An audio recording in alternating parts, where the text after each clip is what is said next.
So I did 2 videos on reincarnation. This is going to be the 3rd video.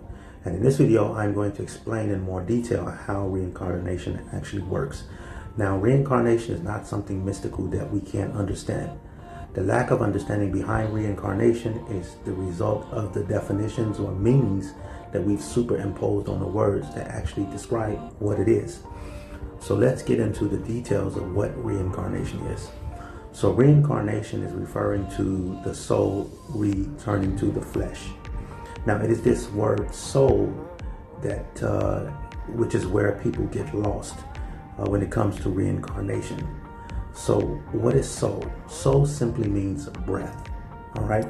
Now in Genesis it says that God put the breath of life into man and he became a living soul. So if breath is soul, then man, when he received the breath of life, then he became the living breath.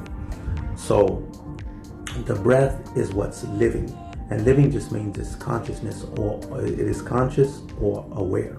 So the breath, it is what is conscious, and we know that because a person can go unconscious through asphyxiation. So it is the breath, which is the soul, which is conscious and aware. And we all are aware of our breath, so we all experience our soul on a daily basis. Now, the Hebrew word for reincarnation is called Gilgul Nishamot, which translates to the cycles of breath. Now, when you're born, when you take your first breath, this is the first cycle of breath. Okay, and this is called reincarnation because this isn't the first time that this breath has been used to occupy a body. You see, every single individual to ever live has had to share the same breath that you're using right now at this very moment. So from that perspective, the breath of life is what's reincarnating consistently over and over again. So according to that, you've reincarnated probably 1 trillion times. The only problem is you don't have any recollection of it, because once the breath hits the DNA, all memories is wiped off of that specific soul. And so that breath then becomes the identity of the one that's being born.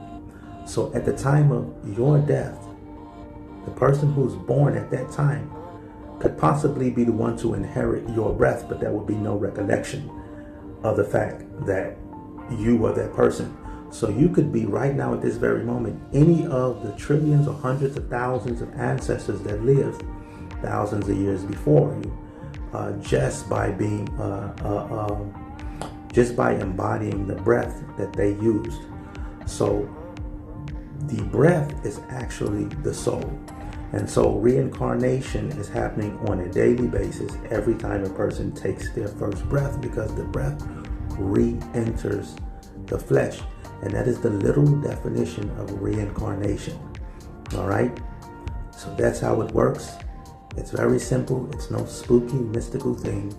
It is the breath re-entering the body.